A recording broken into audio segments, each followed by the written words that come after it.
అందరికీ నమస్తే. Welcome to TR TV. నేను మీ తిరుపతి. కాంగ్రెస్ హైకమాండ్ చేతిలో రేవంత్ రెడ్డి రిపోర్ట్ ఉన్నది. మరి రేవంత్ రెడ్డి రిపోర్ట్ అంటే ఏంది? రేవంత్ రెడ్డి పైన సునీల్ కన్గోలు ఒక సర్వే చేసిండు. ఆ సర్వే రిపోర్ట్ని కాస్త సునీల్ కన్గోలు హైకమాండ్ చేతిలో పెట్టిండు.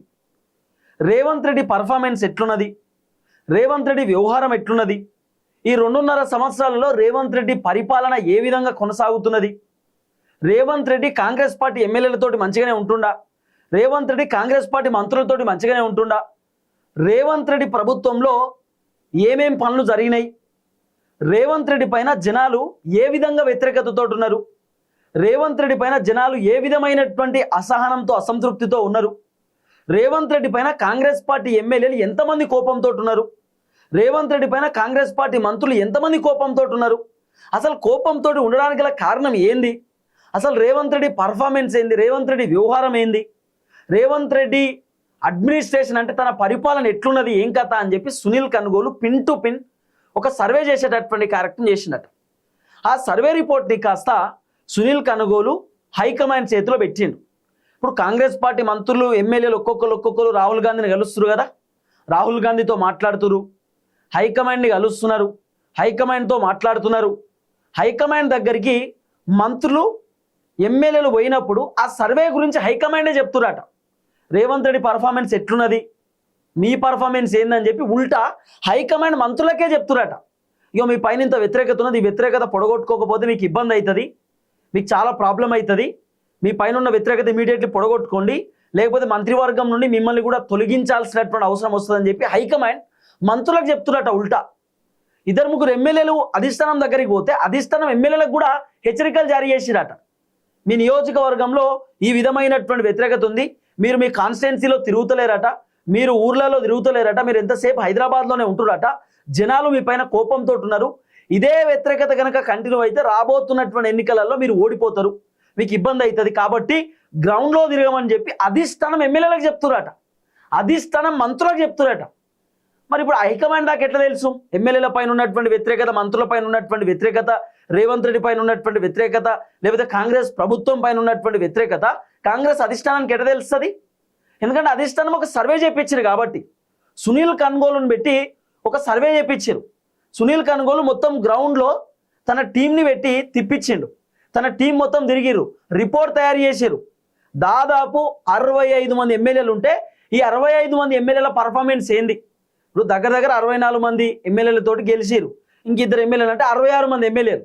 ఈ 66 మంది ఎమ్మెల్యేల పర్ఫార్మెన్స్ ఏ విధంగా ఉన్నది, ఈ 66 మంది ఎమ్మెల్యేలలో మళ్ళీ ఎవరెవరు గెలుస్తారు, ఎవరెవరు ఓడిపోతారు, ఈ ఎమ్మెల్యేలకు మళ్ళీ టికెట్లు ఇస్తే ఎమ్మెల్యేలు బయటపడేటటువంటి అవకాశం ఉందా లేదా, మరి ఈ ఎమ్మెల్యేలు అసలు వీళ్ళు హైదరాబాద్లో ఉంటురా, కాన్స్టిట్యున్సీలలో తిరుగుతురా, ఈ ఎమ్మెల్యేల పైన ఏ విధమైనటువంటి వ్యతిరేకత ఉంది? ఇప్పుడు సాధారణంగా కొంతమంది ఎమ్మెల్యేలు గ్రౌండ్లో తిరుగుతలేరు అని చెప్పి వ్యతిరేకత ఉంటుంది, ఇంకొంతమంది ఎమ్మెల్యేలు జనాలను పట్టించుకుంటలేరు అనేటటువంటి ఒక వ్యతిరేకత ఉంటుంది, ఇంకొంతమంది ఎమ్మెల్యేలు అసలు వాళ్ళు ఎక్కడ కూడా ఊర్లలో పోతలేరు, వాళ్ళు ఎంతసేపు వాళ్ళు ఇంటికానే కూర్చుంటారు, ఎమ్మెల్యేలు జనాలను పెద్దగా వాళ్ళు లెక్క చేస్తలేరు అనేటటువంటి ఒక వ్యతిరేకత ఉంటుంది, లేకపోతే ఎమ్మెల్యేలు అవినీతి చేస్తారు, అక్రమాలు చేస్తారు అనేటటువంటి వ్యతిరేకత ఉంటుంది. అసలు ఎమ్మెల్యేల పైన ఏ విధమైనటువంటి వ్యతిరేకత ఉందనేది కూడా సునీల్ కన్గోలు ఒక రిపోర్ట్ తయారు చేసి ఇచ్చిండట హైకమాండ్. అట్లనే ముఖ్యంగా రేవంత్ రెడ్డి పర్ఫార్మెన్స్ పైన సునీల్ కన్గోలు ఒక రిపోర్ట్ తయారు చేసిందట. అసలు రేవంత్ రెడ్డి పైన ఏ విధమైన వ్యతిరేకత ఉన్నది? ఇప్పుడు రేవంత్ రెడ్డి ఏమో భారీ బహిరంగ సభలలో మీటింగ్లలో పొద్దుగాల లేస్తే రేవంత్ ఏం చెప్తున్నాడు, నేను అద్భుతమైనటువంటి పరిపాలన చేస్తున్నా, ఇగో ఉప్పల్ కారిడార్కి ఇన్ని కోట్ల రూపాయలు ఇస్తున్నా, స్కూల్ కట్టడానికి ఇన్ని వేల కోట్లు, లేకపోతే కాలేజీ కట్టడానికి ఇన్ని వేల కోట్లు, 100 కోట్లు, రోడ్లు కట్టడానికి 100 కోట్లు అని చెప్పి రకరకాలుగా రేవంత్ రెడ్డి తన పర్ఫార్మెన్స్ని తెర ముందుకు తీసుకొచ్చే కార్యక్రమం చేస్తున్నాడు. నిన్న రేవంత్ రెడ్డి ఏమంటుండు, హనుమాన్ టెంపుల్స్ లేనటువంటి ఊర్లు ఎన్ని ఉన్నాయో నాకు తెలియదు, కానీ మా కాంగ్రెస్ పార్టీ నుండి, మా కాంగ్రెస్ ప్రభుత్వం నుండి ఇందిరమ్మ రానటువంటి ఊర్లు అయితే ఒక్కటి లేవు, అన్ని ఊర్లలో ఇందిరమ్మ ఇండ్లు వచ్చినాయట. అంటే రేవంత్ రెడ్డి పర్ఫార్మెన్స్ ఎట్లుందో చూడు. రేవంత్ రెడ్డి జనాలను నమ్మించేటటువంటి ప్రయత్నం చేస్తున్నాడు, కానీ జనాలకు రియాలిటీ తెలుస్తుంది కదా, జనాలకు వాస్తవాలు నిజాలు తెలుస్తుంది కదా. రేవంత్ రెడ్డి ఎంత నమ్మించినా, రేవంత్ రెడ్డి ఎన్ని అబద్ధాలు చెప్పినా జనాలు ఎవరు కోటేయాలి ఏం కథ అనేది పబ్లిక్కి తెలుసు. ఇన్ని రోజులు జనాలు ఏదో మోసపోయారు, కానీ ఇప్పుడు మోసపోనికి పబ్లిక్ సిద్ధంగా లేరు. అందుకే సునీల్ కన్గోలు రేవంత్ రెడ్డి పర్ఫార్మెన్స్ పైన ఆయన సర్వే చేసిండు. పర్ఫార్మెన్స్ అంటే ఏంది, రేవంత్ రెడ్డి పైన ఏ విధమైనటువంటి వ్యతిరేకత, అని చెప్పి సునీల్ కనుగోలు రేవంత్ రెడ్డి పైన ఉన్నటువంటి వ్యతిరేకతను కాస్త మానిటరింగ్ చేస్తే జల్లడబడితే రేవంత్ రెడ్డి పైన ఉన్నటువంటి వ్యతిరేకత ఒక్కటి రెండు కాదట, చాలా ఉన్నాయి. 6 గ్యారెంటీలు కానివ్వండి, 420 హామీలు కానివ్వండి, మస్తుకున్నాయి. ఒకటి రెండు కాదు రేవంత్ రెడ్డి పైన ఉన్నటువంటి వ్యతిరేకత. ఫస్ట్ వ్యతిరేకత రేవంత్ రెడ్డి పైన వచ్చింది హైడ్రా. సునీల్ కనుగోలు చేసినటువంటి సర్వే రిపోర్ట్లో రేవంత్ రెడ్డి పైన దాదాపు 12 నుండి 16 అంశాల పైన జనాలు వ్యతిరేకంగా ఉన్నారు. మరి రేవంత్ రెడ్డి పైన 12-16 అంశాల పైన వ్యతిరేకత అంటే ఫస్ట్ది ఏంది అంటే హైడ్రా. రేవంత్ రెడ్డి హైడ్రాని పట్టుకొచ్చి ఇష్టానుసారంగా ఇల్లులు కూల్చేసేటటువంటి కార్యక్రమం చేసిండు హైదరాబాద్లో. ఏమన్నా అంటే రేవంత్ రెడ్డి FTL అని చెప్పి, బఫర్ జోన్ అని చెప్పి రేవంత్ రెడ్డి మొత్తం ఆగమాగం చేసి కథం చేసేటటువంటి పరిస్థితి. ఆఖరికి ఇల్లులకు ఫుల్ పర్మిషన్ ఉన్నటువంటి ఇల్లులను కూడా మొత్తం రేవంత్ రెడ్డి నీలమట్టం చేసిండు.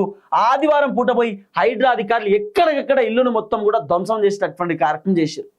రేవంత్ రెడ్డి పైన మొట్టమొదటి వ్యతిరేకత ఏమైనా ఉందా అంటే గ్రేటర్ హైదరాబాద్ మున్సిపల్ కార్పొరేషన్లో ఉంది రేవంత్ రెడ్డి పైన వ్యతిరేకత. అది కూడా మొత్తం హైడ్రాకి సంబంధించినటువంటి వ్యతిరేకత. ఇక రేవంత్ రెడ్డి పైన ఉన్నటువంటి రెండో వ్యతిరేకత వచ్చేసి రైతు భరోసాకు సంబంధించినటువంటి వ్యతిరేకత. రేవంత్ రెడ్డి చెప్పిండు కాంగ్రెస్ ప్రభుత్వం వస్తే రైతు భరోసా 15,000 రూపాయలు ఇస్తా అని చెప్పి రేవంత్ రెడ్డి చెప్పినటువంటి డైలాగులు ఈ 15,000 రూపాయలు గాల్లోనే పోయినాయి. ఆఖరికి 12,000 రూపాయలు ఇస్తాం పైసలు ఇవ్వని చెప్పి రేవంత్ రెడ్డి చెప్పిండు. అట్లా కూడా జనాలు యాక్సెప్ట్ చేసిరు. కానీ ఇప్పటిదాకా రేవంత్ రెడ్డి రైతు భరోసా ఇయ్యనటువంటి పరిస్థితి కూడా మనం చూస్తున్నాం. రేవంత్ రెడ్డి పైన ఉన్నటువంటి రెండో బలమైనటువంటి వ్యతిరేకత రైతు భరోసా ఇప్పటిదాకా ఇయ్యలేదనేటటువంటి ఒక అంశం. తర్వాత మూడోది నిరుద్యోగులకు సంబంధించి అన్ఎంప్లాయ్మెంట్కి సంబంధించినటువంటి వ్యతిరేకత. రేవంత్ రెడ్డి చెప్పిండు 2 సంవత్సరాల పరిపాలనలో 2 లక్షల ఉద్యోగాలు ఇచ్చి తీరుతా అని చెప్పి రేవంత్ రెడ్డి చెప్పినటువంటి మాట. ఇప్పటిదాకా 2 లక్షల ఉద్యోగ నోటిఫికేషన్లు రాలేదు, జాబ్ క్యాలెండర్ రిలీజ్ కాలేదు. ఎక్కడ కూడా రేవంత్ రెడ్డి నిరుద్యోగులకు సంబంధించినటువంటి అంశంలో మాట్లాడేటటువంటి కార్యక్రమం చేస్తలేడు. అధికారంలోకి రాకంటే ముందు ఓట్ల కోసం రేవంత్ రెడ్డి ఏం చెప్పిండు 2 లక్షల ఉద్యోగాలు ఇస్తాం 2 సంవత్సరాలలో రేవంత్ రెడ్డి చెప్పినటువంటి మాట. నిరుద్యోగులకు నిరుద్యోగ భృతి ఇస్తాం, నిరుద్యోగులకు ఉపాధి కల్పిస్తాం, నిరుద్యోగులు ఇంకేం అవసరం అనుకుంటే వాళ్ళ సొంతంగా వాళ్ళు ఏమైనా బిజినెస్ పెట్టుకోనీకి 1 లక్ష రూపాయలు 2 లక్షల రూపాయలు హెల్ప్ చేస్తాం అని కొత్త కొత్త స్కీములు పట్టుకొచ్చిండు రేవంత్ రెడ్డి. ఇప్పటిదాకా మొత్తం నిరుద్యోగులను రేవంత్ రెడ్డి మోసం చేసిండు, దగా చేసిండు. కాబట్టి నిరుద్యోగులు కూడా రేవంత్ రెడ్డి పైన బలమైనటువంటి వ్యతిరేకంగా ఉన్నారు, మామూలు వ్యతిరేకత కాదు. ఇప్పుడు రేవంత్ రెడ్డి పైన ఏ అంశాలపైన బలమైన వ్యతిరేకత ఉందంటే దాదాపు 12 నుండి 16 అంశాలు. దాంట్లో ఈ 3 అంశాలు చాలా మెయిన్. ఇవి ఒకటి హైడ్రా, రైతు భరోసా, ఆ తర్వాత నిరుద్యోగులకు సంబంధించినటువంటి వ్యతిరేకత ఉన్నది. ఇక 4వ వ్యతిరేకత వచ్చేసి మహిళలు కూడా రేవంత్ రెడ్డి పైన తీవ్రమైనటువంటి వ్యతిరేకతతో ఉన్నారు. ఏందా వ్యతిరేకత అంటే ఫస్ట్ 2,500 రూపాయలకు సంబంధించినటువంటి వ్యతిరేకత. మహిళలకు 2,500 రూపాయలు ఇస్తా అని చెప్పారు. 500 రూపాయల గ్యాస్ సిలిండర్ అని చెప్పి రేవంత్ రెడ్డి చెప్పినటువంటి మాట, ఆ విషయంలో వ్యతిరేకత. 200 యూనిట్ల కరెంట్ అని చెప్పి రేవంత్ రెడ్డి చెప్పినటువంటి మాట, ఆ విషయంలో వ్యతిరేకత ఉన్నది. మహిళలకు తులం బంగారం ఇస్తామనేటటువంటి మాట రేవంత్ రెడ్డి చెప్పిండు, ఆ విషయంలో వ్యతిరేకత ఉన్నది. కళ్యాణ లక్ష్మి అని చెప్పి రేవంత్ రెడ్డి చెప్పిండు, ఆ విషయంలో వ్యతిరేకత ఉన్నది. స్కూటీలు అని చెప్పి రేవంత్ రెడ్డి చెప్పిండు, ఆ విషయంలో వ్యతిరేకత ఉన్నది. ఇంకా చదువుకునేటటువంటి విద్యార్థులు ఉంటారు కదా, అంటే ఇక 2nd class 3rd class 10th class దాకా విద్యార్థులు ఉంటారు, ఇంటర్మీడియట్ వాళ్ళు ఉంటారు కదా, వాళ్లకు సైకిల్ ఇస్తామనేటటువంటి మాట కూడా కాంగ్రెస్ ప్రభుత్వం చెప్పిరు, ఆ విషయంలో వ్యతిరేకంగా ఉన్నారు. అంటే ఓవరాల్ చూసుకుంటే మహిళలు కూడా రేవంత్ రెడ్డి ప్రభుత్వం పైన తీవ్రమైనటువంటి వ్యతిరేకతతో ఉన్నారు. ఇది రియాలిటీ, వాస్తవం. ఇట్లా మాత్రమే కాదు, ఇది 4వ అంశం అయితే 5వ అంశం రిటైర్డ్ ఎంప్లాయీస్ కూడా, రిటైర్డ్ గౌట్ ఎంప్లాయీస్ కూడా రేవంత్ రెడ్డి పైన తీవ్రమైనటువంటి వ్యతిరేకతతో ఉన్నారు. కారణం ఏంది? సుమారు రిటైర్డ్ ఎంప్లాయీస్కి రేవంత్ రెడ్డి 10,000 కోట్ల రూపాయలు ఆయన పెండింగ్ బిల్లులు ఇవ్వాల్సినటువంటి అవసరం ఉంది. పెండింగ్ అంటే ఏంది? వాళ్ళకు పోవాల్సిన బెనిఫిట్స్, పెన్షన్లు కానివ్వండి, వాళ్ళకు పోవాల్సినటువంటి అనేకమైన బెనిఫిట్స్ కానివ్వండి, 10,000 కోట్ల రూపాయలు రేవంత్ రెడ్డి బకాయిలో ఉన్నాడు. కాబట్టి అట్లా వాళ్ళు కూడా వ్యతిరేకంగా ఉన్నారు. ఆ తర్వాత ప్రైవేట్ స్కూల్స్, ప్రైవేట్ కాలేజీలు ఫీజు రీఎంబర్స్మెంట్కి సంబంధించినటువంటి వ్యవహారంలో కూడా రేవంత్ రెడ్డి పైన వ్యతిరేకంగా ఉన్నారు. ఆరోగ్యశ్రీ బకాయిలు పెండింగ్లో ఉన్నాయి, రేవంత్ రెడ్డి పైన వ్యతిరేకంగా ఉన్నారు. మాట్లాడుకుంటూ పోతే రేవంత్ రెడ్డి పైన దాదాపు 12-16 అంశాల పైన రేవంత్ రెడ్డి పైన తీవ్రమైన వ్యతిరేకత ఉన్నది. ఈ వ్యతిరేకత ఉన్నటువంటి అంశాన్నే సునీల్ కనుగోలు అధిష్టానం ఇచ్చిండట. ఇగో రేవంత్ రెడ్డి పైన ఈ అన్ని అంశాల పైన వ్యతిరేకం ఉన్నది. రేవంత్ రెడ్డి 12-16 అంశాలని క్లోజ్ చేసుకుంటేనే రేవంత్ రెడ్డి పర్ఫార్మెన్స్ బాగుంటుంది. రేవంత్ రెడ్డి పైన ఇదే వ్యతిరేకత కంటిన్యూ అయితే రేపటి రోజు కాంగ్రెస్ ప్రభుత్వం మళ్ళీ వచ్చే అవకాశం లేదు. అలాగే ప్రభుత్వం పడిపోయే అవకాశం ఉంది, కాంగ్రెస్కి మళ్ళీ అనుకూలమైన సీట్లు వచ్చే పరిస్థితి లేదని చెప్పి సునీల్ కనుగోలు చాలా క్లియర్ రిపోర్టు అధిష్టానం చేతిలో పెట్టిండు. అంటే రేవంత్ రెడ్డి పర్ఫార్మెన్స్ మొత్తం సునీల్ కనుగోలు హైకమాండ్కి ఇచ్చిండు. ఇంకా రేవంత్ రెడ్డి గెలుస్తాడా ఓడిపోతాడా అనే సంగతి కూడా సునీల్ కనుగోలు అధిష్టానానికి చెప్పిండట. Pin to pin report Sunil Kanugolu ఇచ్చిండు. నాట్ ఓన్లీ తెలంగాణ, కర్ణాటకలో కూడా సునీల్ కనుగోలు రిపోర్టు, కేరళలో సునీల్ కనుగోలు రిపోర్టు, హిమాచల్ ప్రదేశ్లో సునీల్ కనుగోలు రిపోర్టు, ఇప్పుడు రాబోతున్నటువంటి ఏదైతే త్వరలో ఎన్నికలు ఉన్నాయో ఆ ఎన్నికలలో కూడా సునీల్ కనుగోలు రిపోర్ట్ ఇప్పుడు ఇచ్చేటటువంటి కార్యక్రమం చేస్తున్నాడు. కాబట్టి సునీల్ కనుగోలు కాంగ్రెస్ పార్టీలో క్రియాశీలక పాత్ర పోషిస్తున్నాడు. ఇప్పుడు రేవంత్ రెడ్డికి సునీల్ కనుగోలు సలహాదారుడుగా రావచ్చు అనేది కూడా ఒక చర్చ వినబడుతున్నది. రేవంత్ రెడ్డికి సలహాలు సూచనలు ఇవ్వడానికి సునీల్ కనుగోలును అధిష్టానం రేవంత్ రెడ్డి దగ్గరికే పంపించడానికి సిద్ధంగా ఉన్నారనేది కూడా కొంత వినబడుతున్నటువంటి చర్చ. కానీ ఏది ఏమైనా కాంగ్రెస్ హైకమాండ్ ఒక క్లియర్ విజన్ తోటి ముందుకు పోతున్నారు, క్లియర్ వర్షన్ తోటి ముందుకు పోతున్నారు. దాదాపు 66 మంది ఎమ్మెల్యేల పైన కాంగ్రెస్ హైకమాండ్ సర్వే చేశారు. 66 మంది ఎమ్మెల్యేల పైన. దీంట్లో సపరేట్ 15 మంది మంత్రుల పైన హైకమాండ్ సర్వే చేయించేటటువంటి కార్యక్రమం చేశారు.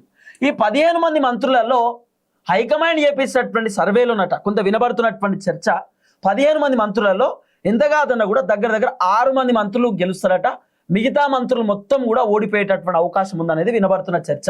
ఈ 6 మంది మంత్రులలో కూడా మళ్ళా సీతక్క ఖచ్చితంగా గెలుస్తుంది. ములుగులో సీతక్క పైన మంత్రి విషయంలో వ్యతిరేకత ఉన్న, వాళ్ళ కాన్స్టిట్యున్సీలో వ్యతిరేకత లేదు. సో సీతక్క గెలుస్తుంది. ఇక మంత్రులలో శ్రీధర్ బాబు గెలుస్తాడు, తర్వాత పొన్నం ప్రభాకర్ మళ్ళీ గెలిచేటటువంటి అవకాశం ఉంది. ఆ తర్వాత మంత్రులలో కోమటిరెడ్డి వెంకటరెడ్డి మళ్ళీ పక్కా గెలుస్తాడు, దాంట్లో వేరే ఆప్షన్ లేదు. ఆ తర్వాత మంత్రులు ఉన్నారు ఇక దాదాపు ఒక 4 అయితే ఇప్పుడు ఉన్నటువంటి అంచనా ప్రకారం గెలిచేటటువంటి అవకాశం ఉన్నది. ఇక రేవంత్ రెడ్డి మళ్ళీ ఎమ్మెల్యేగా గెలుస్తాడా ఓడిపోతాడా అనేది ఇక కొడంగల్ ప్రజలు నిర్ణయించుకోవాల్సినటువంటి అవసరం ఉంది. అంటే సునీల్ కనుగోలు మంత్రులు ఎంతమంది గెలుస్తారు, ఎంతమంది ఓడిపోతారు అనేటటువంటి విషయాన్ని కూడా సర్వేలు ఇచ్చిందట. ఇప్పటికిప్పుడు ఎన్నికలు వస్తాయి. ఆ తర్వాత ఎమ్మెల్యేలు ఎంతమంది గెలిచే అవకాశం ఉంది, ఎంతమంది ఓడిపోయేటటువంటి అవకాశం ఉంది అనేది కూడా సునీల్ కనుగోలు ఒక రిపోర్ట్ని హైకమాండ్కి ఇచ్చేటటువంటి కార్యక్రమం చేసినట్టు. దీంట్లో ఇంకో ట్విస్ట్ ఏంది, ఈ మంత్రులు ఎందుకు ఓడిపోతారు, ఇక గెలిచేటటువంటి మంత్రులు ఎందుకు గెలుస్తారు అనేటటువంటి రిపోర్ట్ కూడా తయారు చేసినట్టు. ఇప్పుడు సునీల్ కనుగోలు మంత్రులు ఎందుకు ఓడిపోతారు అని చెప్పిండంటే, మంత్రులు గ్రౌండ్లో తిరుగుతలేరేమో, మంత్రుల పర్ఫార్మెన్స్ బాగాలేదేమో, మంత్రులపైన జనాలు వ్యతిరేకంగా ఉండడానికి కారణం ఆ మంత్రులు వాళ్ళకి సంబంధించిన శాఖని చక్కగా నిర్వహిస్తలేరేమో. ఇప్పుడు తుమ్మల నాగేశ్వరరావు ఉన్నాడు, వ్యవసాయ శాఖ మంత్రి. ఆయన ఎంత చేసినా ఆయన పైన పాజిటివ్ రాదు, నెగిటివ్ ఉన్నది. ఎందుకంటే వ్యవసాయం విషయంలో తుమ్మల ఫెయిల్ అయిండు, వడ్లు కొంటలేరు, ఆ తర్వాత మక్కలు కొంటలేరు, రైతు భరోసా ఇస్తలేరు, వ్యవసాయ శాఖకు సంబంధించిన పరిస్థితి బాగాలేదు తెలంగాణలో. కాబట్టి తుమ్మల పైన ఖచ్చితంగా నెగిటివ్ ఉంటుంది. సో తుమ్మల నాగేశ్వరరావు మళ్ళీ గెలుతారా ఓడిపోతారా అనేది పెద్ద క్వశ్చన్ మార్క్. ఆ తర్వాత రెవెన్యూ పొంగులేటి శ్రీనివాసరెడ్డి పైన తీవ్రమైన వ్యతిరేకత ఉంది, కబ్జాలు పెడుతున్నారు, దందాలు చేస్తున్నారు, ఇంద్రమ్మ ఇండ్లు ఎవరు పడితే వాళ్ళకి ఇస్తారు, ఒరిజినల్ ఇల్లు లేనటువంటి వాళ్ళకి ఇస్తలేరు అని చెప్పి రకరకాల వార్తలు వస్తున్నాయి. సో పొంగులేటి కూడా ఓడిపోతారా గెలుతారా అనేది పెద్ద పెద్ద క్వశ్చన్ మార్క్. ఇప్పుడు ఉత్తమ్ కుమార్ రెడ్డి పక్కా గెలుస్తాడు, మళ్ళా వేరే ఆప్షన్ లేదు హుజూర్ నగర్లో. కాబట్టి మొత్తానికి ఓవరాల్గా గెలవనటువంటి వాళ్ళు ఎందుకు గెలవరు, గెలిచేటటువంటి వాళ్ళు ఎందుకు గెలుస్తారు, ఈ రిపోర్ట్ని కూడా అధిష్టానానికి సునీల్ కనుగోలు ఇచ్చిందట. కానీ ముఖ్యంగా రేవంత్ రెడ్డి పైన సునీల్ కనుగోలు ఫోకస్ పెట్టిండు.